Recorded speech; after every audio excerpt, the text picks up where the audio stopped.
গেছিলি ভুগু? ওখানে খুলে নে বলো রুমালটা।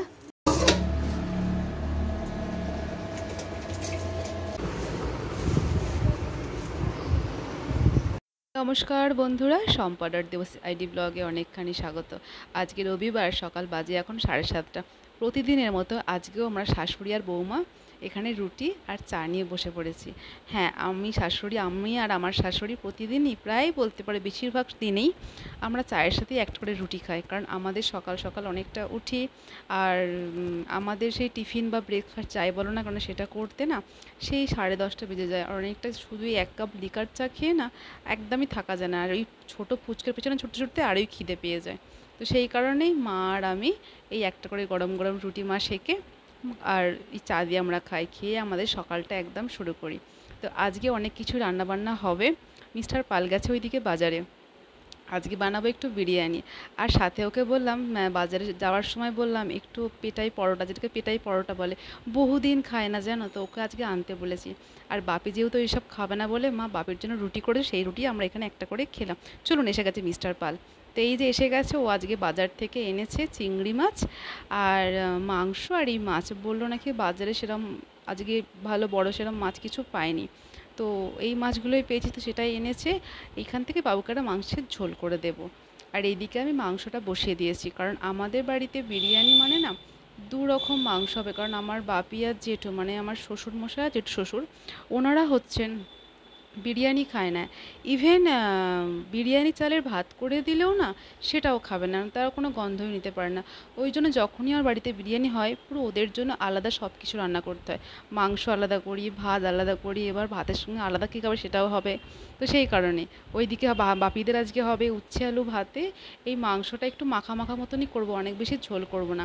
কারণ হচ্ছে বিরিয়ানি দিয়েও আমরা একটু কষা কষা খাবো, 1 পিস খাবো বিরিয়ানি দিয়ে, ওই জন্য আমরা এইভাবেই মাংসটা আজকে করছি। খুব বেশি ঝোল করব না, খুব বেশি যেহেতু ঝোল করব না, একটু কষা কষাই করব। ওই জন্য না বারে বারে একটু চাপা দিয়ে দিয়ে কষছি জিনিসটা, তাহলে ভালোভাবে সিদ্ধ হয়ে যাবে। আর খুব অল্প জল দিলে মাংসটা আমার সুন্দর রান্নাটাও হয়ে যাবে। এখনও পর্যন্ত মাংসর মিটেটা আমি দিইনি, লাস্টে আমি দেবো সুন্দর করে কষাটা হয়ে গেলে। তো চলো, এখানে মাংস কষা আমার রেডি, জল দিয়ে ভালো করে ফুটিয়ে এই যে মাংস আমার হয়ে গেছে। আর এই হলো পেটাই পরোটা। আমরা তখন খাইনি, কারণ পেটাই পরোটার তরকারিটা ছিল ভীষণ বাজে, একদম খেতে ভালো হয়নি। তো সবাই বলে চলো চিকেন কষাটা বানাও, তখন গিয়ে পরোটাটা খাবো। তো ওইদিকে ওরা খাচ্ছে, আর এইদিকে আমি চলে এসেছি আবার রান্নাঘরে। এইদিকে আমার বিরিয়ানি চিকেনটাও ম্যারিনেট করে রেখে দিয়েছিলাম আগে থেকে। এই যে বললাম ওদেরকে উচ্ছে আলু ভাত, আর এই হলো আমার বাবুর ঝোলের সবজি, সেটা বানাবো। তো চলো দেরি না করে আমি এখানে আমার বিরিয়ানির মাংসটা বসিয়ে দিই। এখানে প্রথমেই কড়ার মধ্যে আমি দিয়ে দিয়েছি ঘি। হ্যাঁ, এখানে ঘি দিয়েছি, আমি কোনো তেল এখানে দিইনি। কারণ মাংসটা ম্যারিনেট করার সময় না আমি যে বেরেস্তাটা বানিয়েছিলাম, সেই যে তেলটা ছিল সেই তেলটা আমি মাংসতে পুরো মাখিয়েছিলাম। আর মাংসটা মাখানোর সময় দিয়েছিলাম ওই বেরেস্তা, দিয়েছিলাম আদা রসুন বিরিয়ানির মশলা, আর ওই বেরেস্তার তেলটা, টক দই, যাবতীয় যা দেওয়ার সব দিয়েছিলাম। ব্যাস, দিয়ে সুন্দর করে মাখিয়ে একদম রীতিমতো আধা ঘন্টা মানে 30 মিনিট মাখিয়ে রেখে দিয়েছিলাম। এটা মাখিয়ে দিয়ে ওই রেখে দিয়ে এবার আমি এই কড়ার মধ্যে প্রথমে ঘি দিয়ে এই মাংসটা বসাবো। এবার বারে বারে চাপা দিয়ে দিয়ে সুন্দর করে কষিয়ে নেব। আর ওইদিকে আমি বিরিয়ানির আলুও কিন্তু সিদ্ধ করে কুকারে রেখে দিয়েছি, কারণ অনেকটা বড় বড় আলু দিই, তো একটু কুকারে একটা সিটি মেরে নিলে সুন্দর আলুটা সিদ্ধ হয়। আর আলুটা কিন্তু মাংসটাও একটু লাস্টে কষিয়ে নিই, তবে গিয়ে সেই আলুটা সুন্দর একটা কালার আসে, সুন্দর সিদ্ধও হয়ে যায়। আর এইদিকে মায়েরও কিন্তু আমার বিরিয়ানির ভাতও হয়ে গেছে। এই যে মা এখানে বিরিয়ানি ভাতটা, যখনই বিরিয়ানি করি মা আমাকে ভাতটা করে দেয়, আর বাকি জিনিসগুলো আমিই করি বিরিয়ানির। এখানে মাংসটা হচ্ছে, তারাও একটু জল দেবো।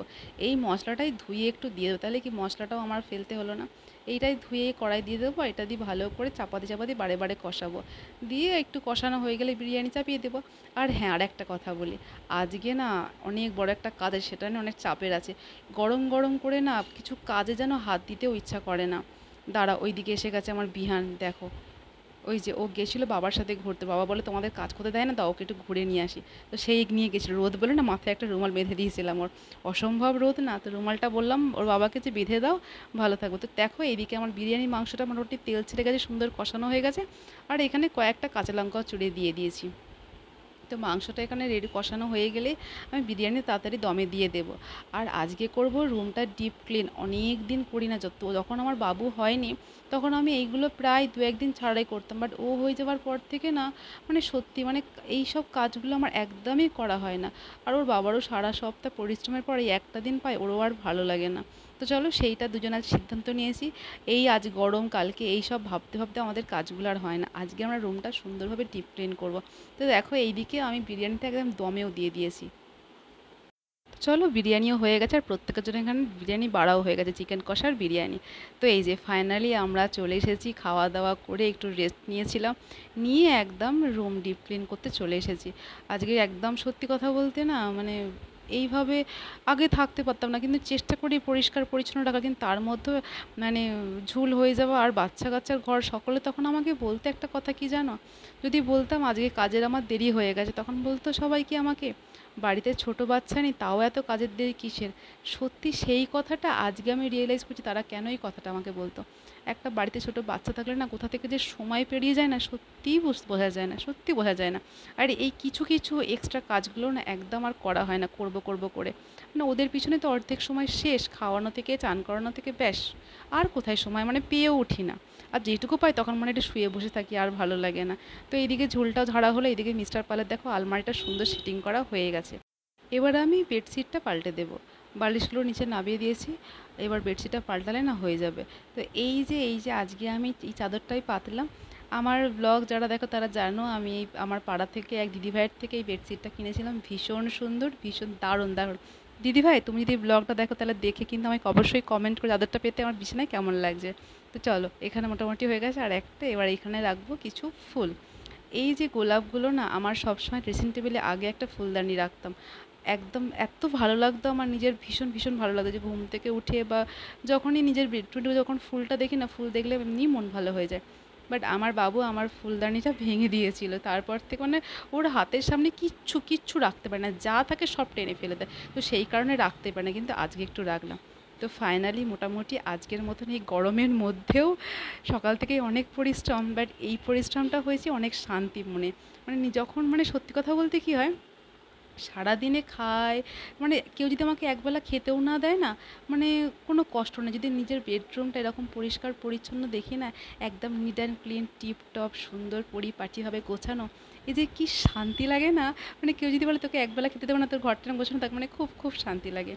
তো চলো আমার এখানে ফাইনালি আমার বেডরুমটা গোছানো হয়ে গেছে, খুব মোটামুটির মধ্যে যথেষ্ট, যা হয়েছে অনেক হয়েছে, অনেক দিন পর হলো গোছানোটা আজকে। তো আজকে আমি তোমাদের এবার বলবো আমার মায়ের কথা, শাশুড়ি মার কথা। তো চলো এবার আমি তোমাদেরকে জানাবো যে গতকালকের ভিডিওতে জানিয়েছিলাম যে তোমাদের নেক্সট ভিডিওতে বলবো যে মাকে নিয়ে কেনই আমি হঠাৎ করে ডক্টরের কাছে গেছিলাম। তো সেটাই আজকে আমি বলবো। মায়ের হঠাৎ কী এমন বা হলো বা ডক্টরের কাছে আমার ছুটতে হলো, এমন কিছু বাড়াবাড়ি নয়। মা কদিন ধরে পায়ের গোড়ালিটা নিয়ে প্রচণ্ডভাবে ভুগছিল, মানে বেশিক্ষণ দাঁড়ালে ব্যথা করেই হয়। তো সেই জন্যই গেছিলাম। ডক্টর বললো যে একটু পায়ের হাড় বেড়েছে, এটাই হলো ব্যাপার। তো মেডিসিন দিয়েছে, বললো এমন কিছু বাড়াবাড়ি নয়, এই ওষুধগুলো খুব আশা করি ঠিক হয়ে যাবে। তো সেই জন্যই গেছিলাম, তো যেটা জানিয়ে দিলাম তোমাদের কেন গেছিলাম। আর আজকের ব্লগটা আর বেশি একদমই তো আজকের ভিডিওটা আর বেশি বড় করব না। যারা নিউ ভিউয়ার্সরা আছো আমার ভিডিওতে তারা প্লিজ চ্যানেলটা এখন সাবস্ক্রাইব করে দিও। আর আজকের ভিডিও যদি ভালো লেগে থাকে অবশ্যই এটা লাইক করে দিও, কেমন লাগলো কমেন্ট করে জানাবে। দেখা হচ্ছে নেক্সট খুব শীঘ্রই। আজকের মতন টাটা।